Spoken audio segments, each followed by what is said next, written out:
राजा विक्रम अपने दरबार में बैठा हुआ प्रजा की गुहार सुन रहा था कि तभी उसके दरबार में एक गरीब व्यक्ति जो फटे पुराने वस्त्र पहना हुआ था आकर बोला, महाराज की जय हो। मैं बहुत मुसीबत में हूँ महाराज। मेरे होते हुए मेरी प्रजा का कोई भी व्यक्ति अगर मुसीबत में आए तो मेरे राजा होने पर धिक्कार है। बोलो तुम किस मुसीबत में गिरे हुए हो। महाराज मेरे पास टूटा फूटा एक छोटा सा घर था जिसमें मैं अपनी पत्नी के साथ रहता था। कल कुछ सैनिक मेरे घर पर आ धमके। उन्होंने मुझे और मेरी पत्नी को मेरे ही घर से धक्के मारकर निकाल दिया और मेरा घर भी तोड़ दिया। उस व्यक्ति की बात सुनकर राजा विक्रम क्रोधित हुआ। अपने मंत्री जगन्नाथ सिंह से वो बोला, मंत्री जगन्नाथ, आखिर हमारे राज्य में हो क्या रहा है? हमारे किस सैनिक की इतनी हिम्मत बढ़ गई जो हमारी प्रजा को इस तरह नुकसान पहुंचाए? मंत्री जगन्नाथ नीचे निगाह करके राजा विक्रम से बोले, महाराज उस सैनिक को आदेश आपके पुत्र अशोक ने दिया था। आखिर अशोक को एक गरीब व्यक्ति का घर तोड़वाने की क्या जरूरत पड़ गई? क्या उसके लिए महल की दीवारें कम पड़ गई थी जो वह एक गरीब का घर तोड़वाकर उसकी खून पसीने की सींची हुई ईंट अपने महल की दीवारों पर लगवाना चाहता है? महाराज राजकुमार अशोक का कहना है कि अब से खेत के आसपास कोई भी घर नहीं होगा क्योंकि उन्हें घुड़सवारी करने में दिक्कत होती है और जंगल जाने के लिए लंबा रास्ता तय करना पड़ता है। राजा विक्रम उस गरीब व्यक्ति की ओर देखकर बोले, तुम चिंता मत करो, मेरे बेटे राजकुमार ने तुम्हारा घर तोड़ा है। मैं तुम्हें वहां पर हवेली बना कर दूंगा। तब तक तुम हमारे राजमहल में अतिथि बनकर रहोगे। राजा विक्रम की बात सुनकर महल में बैठे हुए सारे लोग जय जयकार करने लगे। राजा विक्रम राज दरबार से चले गए। शाम के समय राजा विक्रम अपने महल के बगीचे में उदास बैठा हुआ था कि तभी उसका मंत्री जगन्नाथ वहां पर आकर बोला,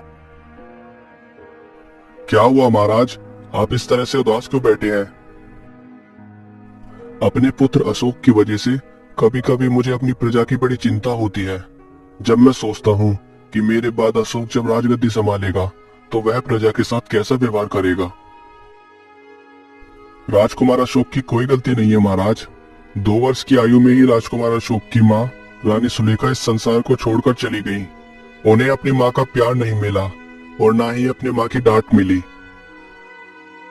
परंतु मैंने अशोक को हमेशा अच्छे संस्कार देने की कोशिश की है। ना जाने क्यों मेरा पुत्र मेरी छाया ना बन सका। महाराज मैं भूल गया था कि मैं तो आपके लिए एक अहम सूचना लेकर आया था।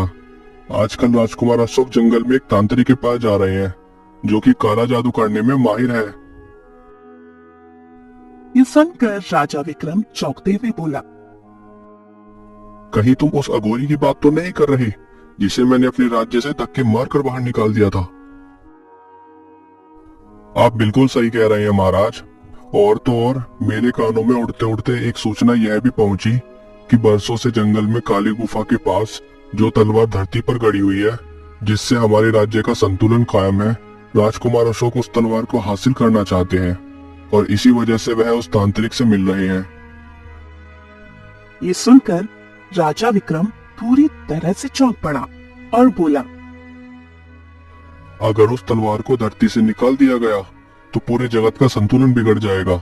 सिर्फ इस राज्य में ही तबाही नहीं बल्कि सारा संसार तबाही की चपेट में होगा। महाराज राजकुमार अशोक अभी कुछ देर पहले ही महल लौटे हैं और अपने कक्ष में आराम कर रहे हैं।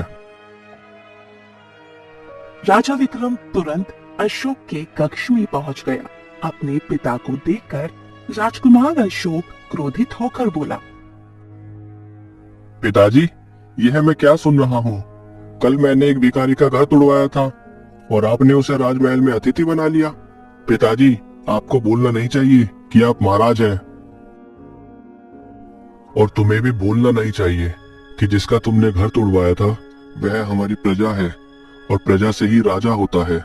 अशोक प्रजा पर कभी भी इतना अत्याचार नहीं करना चाहिए कि वह बागी बन जाए।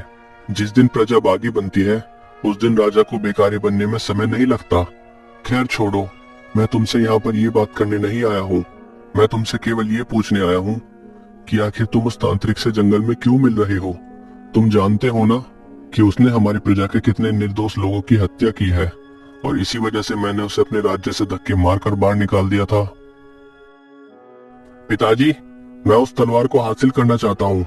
मुझे उस तांत्रिक ने बताया कि अगर वह तलवार में हासिल करने में कामयाब हो गया तो मैं इस संसार का सबसे शक्तिशाली राजा बन जाऊंगा, और आप तो जानते हैं कि मैं इस संसार पर हुकूमत करना चाहता हूँ। राजकुमार अशोक, तुम उस जादुई तलवार को हासिल करने की कोशिश भी मत करना, नहीं तो अनर्थ हो जाएगा। तुम्हें अंदाजा भी नहीं है कि वह तलवार किसकी है। मैंने इससे पहले हमेशा आपसे पूछा, परंतु आपने नहीं बताया। आज आपको बताना ही पड़ेगा कि उस तलवार में ऐसा क्या है। तुम्हारे लिए केवल इतना जानना जरूरी है कि वह तलवार हमारी धरती की नहीं है, बल्कि वो किसी दूसरे लोक की है।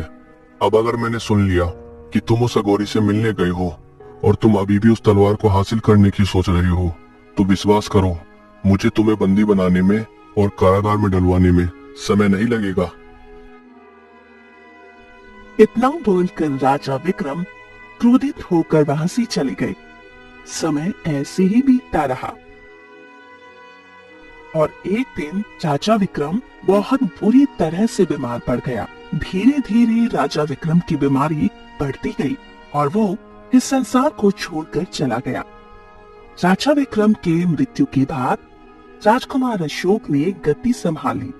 वो पहले दिन ही अपने राज दरबार में बैठकर अपने मंत्री जगन्नाथ से बोला, मंत्री जगन्नाथ, आप जानते हैं कि मैं अपने पिता की तरह नहीं हूँ, इसलिए हो सकता है मेरे फैसलों से आपको आपत्ति हो। इसलिए अगर आप इस पद से त्याग देना चाहते हैं तो अभी दे सकते हैं। नहीं महाराज, मैंने बरसों से इस महल की सेवा की है और मरते दम तक करूंगा। मैं आपका मंत्री हूँ और मैं अपने प्रति वफादार रहूंगा। मुझे आपसे यही उम्मीद थी। तो जाओ और प्रजा में ऐलान करवा दो, आपसे जितने भी किसानों के पास खेत हैं, वह आज से मेरे होंगे। उन सभी किसानों को अपने ही खेत में हल चलाने के लिए अब से राजमहल से मजदूरी मिला करेगी और उन्हें फसल बेचने का अधिकार भी नहीं होगा। मंत्री जगन्नाथ ने राजा अशोक के कहने पर सारी प्रजा में ऐलान करवा दिया। ये ऐलान सुनकर राज्य में हाहाकार मच गया।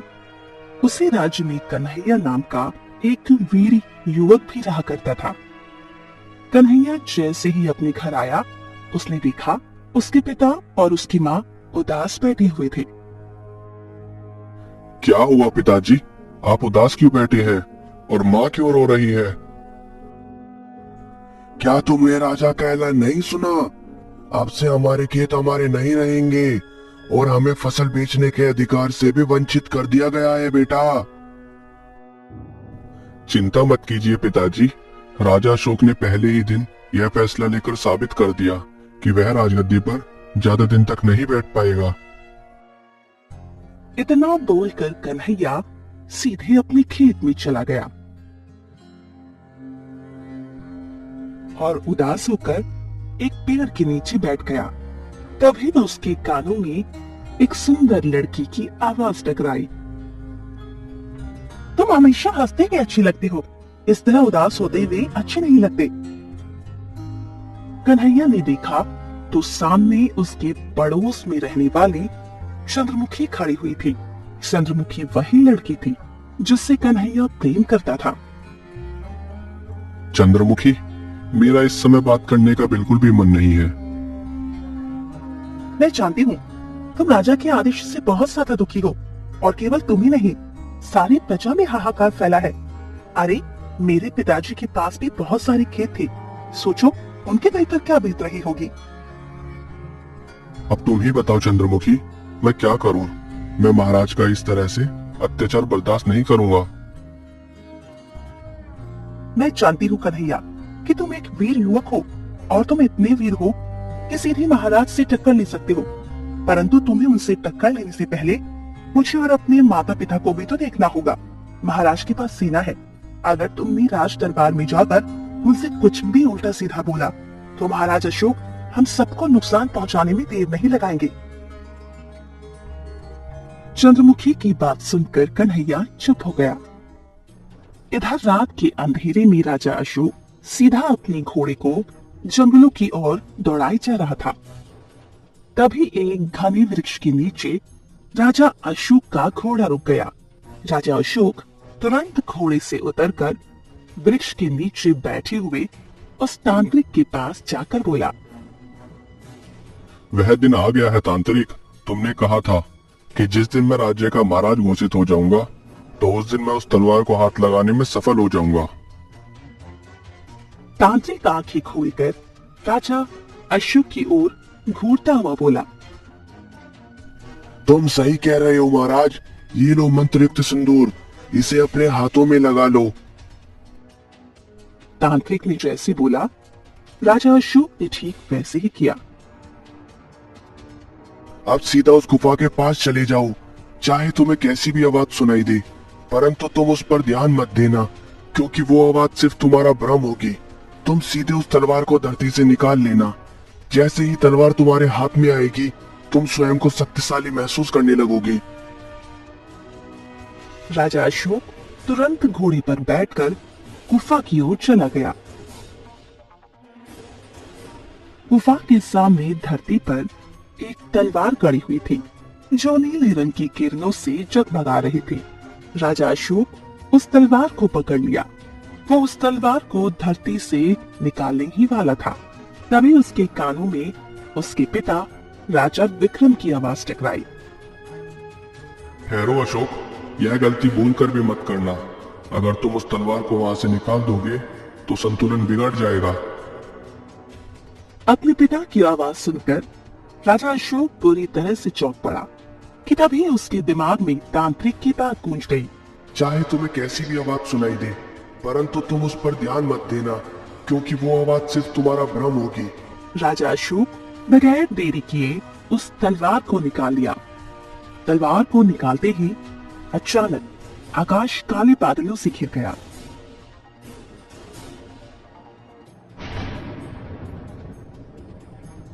और भयंकर वर्षा होने लगी और बुरी तरह से बिजली कड़कने लगी। इस तलवार को पकड़कर मुझे अद्भुत शक्ति का एहसास हो रहा है। अब मैं इस तलवार की मदद से सारे राज्यों के राजाओं को तबाह और बर्बाद कर दूंगा। मैं सारे संसार पर आक्रमण करके उन पर हुकूमत करूंगा और सबसे शक्तिशाली राजा कहलाऊंगा। राजा अशोक की आंखें भी बिल्कुल नीली हो चुकी थी। राजा अशोक तुरंत अपनी घोड़ी पर बैठकर अपने महल की ओर रवाना हो गया और अपने कक्ष में जाकर सो गया।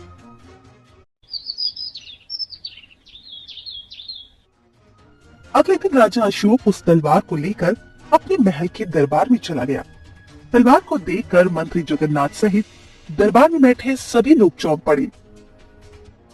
महाराज, यह तो वही तलवार है जो गुफा के सामने गड़ी हुई थी। यह आपने क्या किया महाराज? आपको इस तलवार को वहां से नहीं निकालना चाहिए था। अपनी बकवास बंद करो मंत्री जगन्नाथ। तुम नहीं जानते कि मैं अपने आप को कितना शक्तिशाली महसूस कर रहा हूँ। राजा अशोक ने इतना कहा ही था कि तभी तलवार के अंदर से नीले रंग की किरणें निकलने लगी। देखते ही देखते महल के राज दरबार में बैठे सभी लोग पत्थर की मूर्ति में बदल गए। ये देखकर राजा अशोक बुरी तरह से आश्चर्य में पड़ गया। यह क्या हुआ मंत्री? महल में बैठे सारे दरबारी पत्थर की मूर्ति में कैसे बदल गए? पता नहीं महाराज, शायद इस तलवार को वहां से हटाने से कुछ हुआ है। मुझे तो यह आने वाली किसी बड़ी विपत्ति का संकेत लगता है।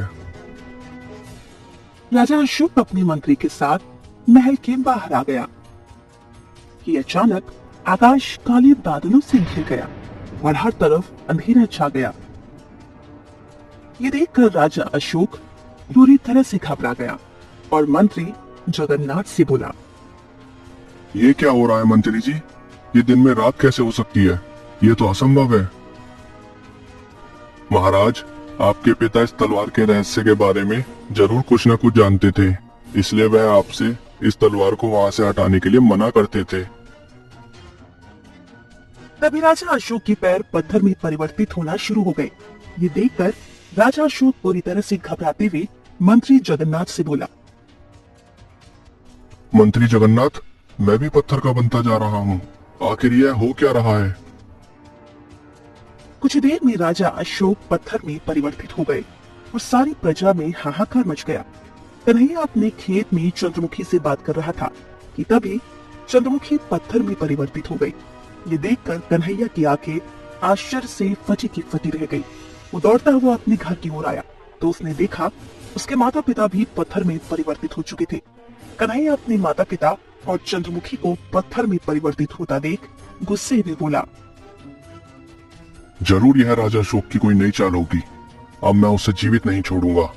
उसने जरूर कुछ ऐसा अनर्थ किया है जिसका प्रकोप सारी प्रजा भुगत रही है। कन्हैया दौड़ता हुआ राजमहल की ओर गया, मगर राजमहल के बाहर राजा अशोक को पत्थर में परिवर्तित होता देख कन्हैया पूरी तरह से चौंक पड़ा। उसने देखा कि राजा अशोक का मंत्री जगन्नाथ का भी आधा शरीर पत्थर में परिवर्तित हो चुका था। मंत्री जगन्नाथ कन्हैया की ओर देखकर बोला। घने जंगलों के बीच कुटिया बनाकर एक साधु बाबा रहते हैं जो किसी जमाने में हमारे राजगुरु थे। अगर इस राज्य को बचाना चाहते हो तो तुरंत वहां पर चले जाओ। कन्हैया तुरंत दौड़ता हुआ घने जंगलों की ओर चला गया। कुछ देर की मेहनत के बाद उसे एक कुटिया दिखाई दी। कन्हैया तुरंत उस कुटिया में प्रवेश कर गया। कुटिया के अंदर एक साधु महाराज बैठे हुए थे। कन्हैया उन्हें सारी घटना बताते हुए बोला। साधु महाराज, हमारे राज्य को आपकी मदद की जरूरत है। तुम्हें तुरंत इस जंगल में आगे की ओर बढ़ना होगा। कुछ दूर जाकर तुम्हें एक जादुई तोता मिलेगा जो तुमसे इंसानों की तरह बात करेगा। वह तुमसे 2 सवाल पूछेगा। अगर तुम उन 2 सवालों का सही उत्तर दे दोगे तो फिर वह तुम्हें पाताल लोक का रास्ता बता देगा। ये सुनकर कन्हैया चौंकते हुए बोला। मैं कुछ समझा नहीं साधु महाराज, पाताल लोक का रास्ता? कन्हैया, वह तलवार पाताल लोक के राजा की है। वर्षों पहले राजा अशोक के पूर्वजों का और पाताल लोक के राजा का भयंकर युद्ध हुआ था। उस युद्ध में दोनों लोक के वासी मारे गए थे। थक हार कर पाताल लोक के राजा और राजा अशोक के पूर्वजों ने संधि की सोची और उस तलवार को संधि के रूप में उस गुफा के पास गाड़ दिया गया। मगर वो जादुई तलवार थी, इसलिए पाताल लोक के राजा ने राजा अशोक के पूर्वजों को चेतावनी दी थी कि उस तलवार का दुरुपयोग किया जाएगा या अगर कोई भी दुरुपयोग करने की नीयत से उस तलवार को हाथ लगाएगा तो संधि टूट जाएगी। इस समय जो पाताल लोक का राजा है उसके पास बहुत सी चमत्कारी शक्तियां हैं, इसलिए उससे अब युद्ध नहीं किया जा सकता क्योंकि राजा अशोक अपने पूर्वजों की तरह योद्धा और चतुर नहीं है। पाताल लोक के राजा से केवल संधि की जा सकती है और वो संधि तुम करोगे। साधु महाराज की बात सुनकर कन्हैया तुरंत जंगल के अंदर की ओर बढ़ गया। वहां देर चलने के बाद एक तोता उड़ता हुआ कन्हैया के सामने आकर बैठ गया और इंसानी आवाज में बोला। ये रास्ता पाताल लोक की तरफ जाता है और पाताल लोक का द्वार केवल मैं जानता हूँ। अगर तुम इससे आगे जाना चाहते हो तो मेरे 2 प्रश्नों का उत्तर दो। ठीक है, पूछो। मेरा पहला प्रश्न ये है कि अगर राजा अत्याचार करता है और प्रजा अत्याचार सहती है तो दोषी कौन हुआ? दोषी प्रजा होगी, क्योंकि जिस तरह अत्याचार करना पाप है उसी तरह अत्याचार सहना उससे भी बड़ा पाप है। तुमने सही जवाब दिया। अब मेरा दूसरा सवाल ये है कि अगर राजा निर्दयी हो और उसकी वजह से प्रजा बहुत बुरी तरह से परेशान हो तो ऐसे में जब राजा पर कोई मुसीबत आती है तो प्रजा का कर्तव्य क्या होना चाहिए? प्रजा को फिर भी राजा की मदद करनी चाहिए। हो सकता है उस राजा का मन बदल जाए। सामने वाला मनुष्य चाहे कैसा भी हो, हमें उसकी मदद करनी ही चाहिए। तुम बहुत अच्छे और नेक दिल इंसान हो, चलो मेरे साथ।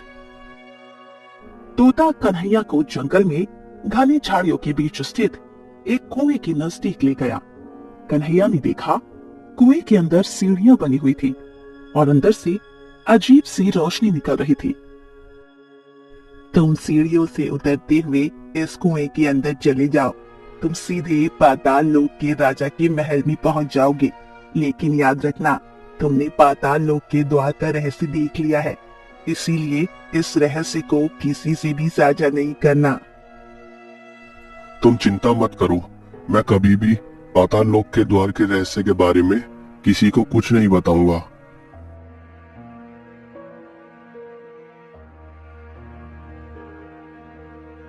कन्हैया सीधे सीढ़ियों से होता हुआ कुएं के अंदर प्रवेश कर गया। कन्हैया ने अपना पैर आखिरी सीढ़ी के नीचे जमीन पर रखा ही था। अचानक उसने अपने आप को एक महल में पाया। उसके सामने एक सुंदर पुरुष क्रोधित अवस्था में सिंहासन पर बैठा हुआ था।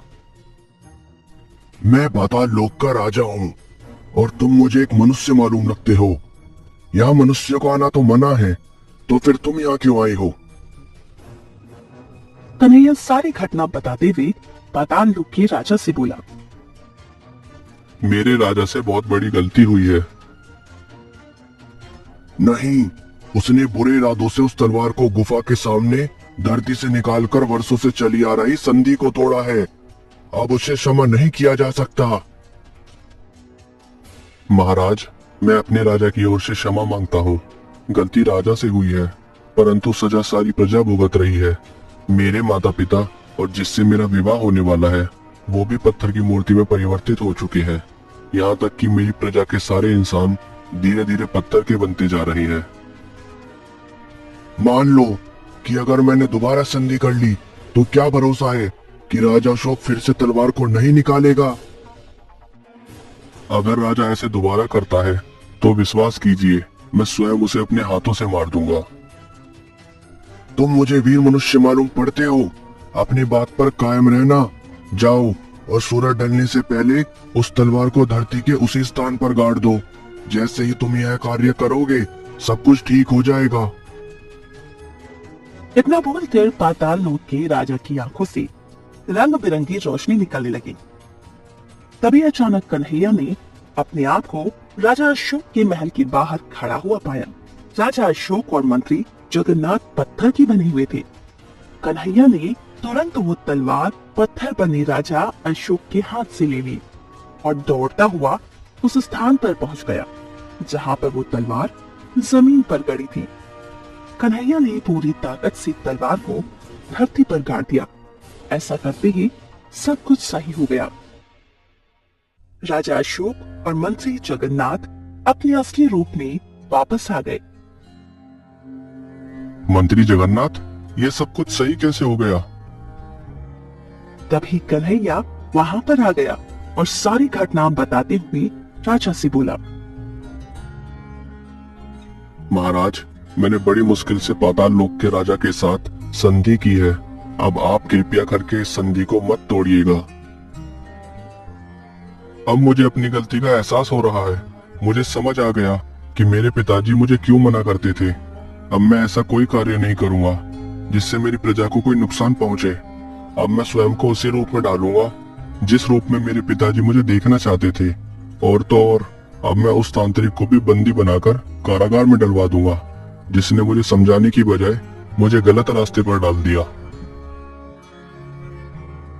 राजा अशोक ने उसी समय उस तांत्रिक को बंदी बनवा लिया और कारागार में डलवा दिया।